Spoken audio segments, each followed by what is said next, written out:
Thank you so much. This is such an honor, really. It really is. And so special to have wonderful Nicole come tonight. I'm so grateful. I remember meeting you after you did Flirting. And I thought, how could someone be so talented and so beautiful? I mean, really. Anyway. First off, I would like to say that my thoughts and my deepest sympathy are with the family and the friends of Quincy Jones.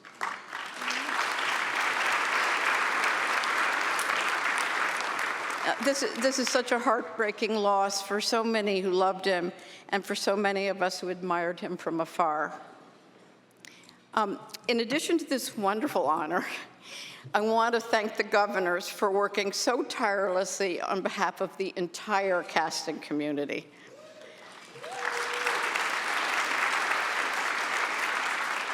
In 2026, casting directors will, for the first time, have their own category at the Oscars.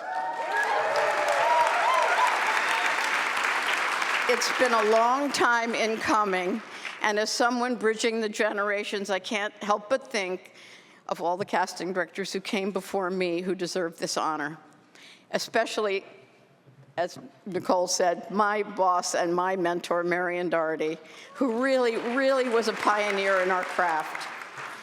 As she would say, that she was the mother and the grandmother of many of us in the room tonight.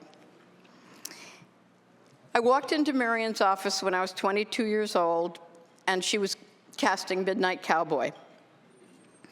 Her office was in a cozy little brownstone on East 30th Street in Manhattan. It was Marion's idea, as Nicole mentioned, to create an environment where both actors and directors would feel at ease and could do their best work. My job as her receptionist was to greet the actors and to give them as much information as possible and to make them comfortable and make them, they were so nervous, put them at ease. Casting is the first step in the making of a movie, and it's often the first time the director has heard the script read out loud. Marion saw this as an ideal time for creative thinking. She saw it as an opportunity to bring dimension to a role that the director might not have considered.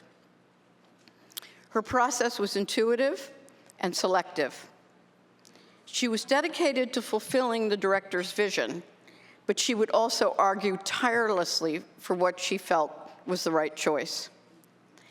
And she was a fierce deal maker. Some of you may remember that. I could hear her through my office door and think, whoa, I could never do that. She is a force, and I don't think I ever could. I learned so many important things from Marion: to listen, to be observant, to be able to appreciate actors when they're not totally likable, and to be able to work with directors when they're not that easy. After about 5 or 6 years, Marion left casting for a while to produce films, and there were a number of directors who took a chance on me. The director who really changed my life with his loyalty and his support was Woody Allen. From the beginning, he had confidence in me. He was always kind and patient and polite. And working with him was a casting director's dream because he was so open and so humble. I could feel free to throw out the most outlandish ideas, and Woody would just raise his eyebrows and go, uh-huh. And if he had an idea that I didn't take to, I could say, oh, Woody, that's a terrible idea, and he would just laugh. I can't tell you what an honor and a joy it has been to be a part of his wonderful world of filmmaking and to have him as a lifelong friend. And finally, there are just so many people I want to thank for making my professional life so rewarding and stimulating and always fun. Jim Brooks, who has always been there for me. Steven Spielberg, Stephen Frears, Martin Scorsese, Jerry Schatzberg, and very importantly, those who are gone and whom I miss terribly, my dear, dear Mike Nichols, Louis Malle, Nora Ephron, Alan Parker, John Schlesinger, and Patty Chayefsky.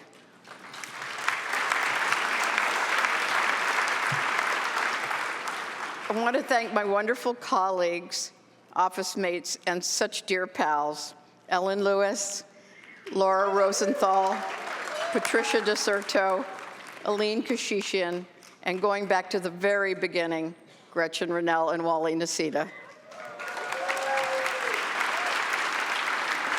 And my amazing family, Jim, Jason, Sam, Tricia, Lizzie, Matthew, June, Rosie, and Miles. Thank you so much. I really appreciate this. Thank you.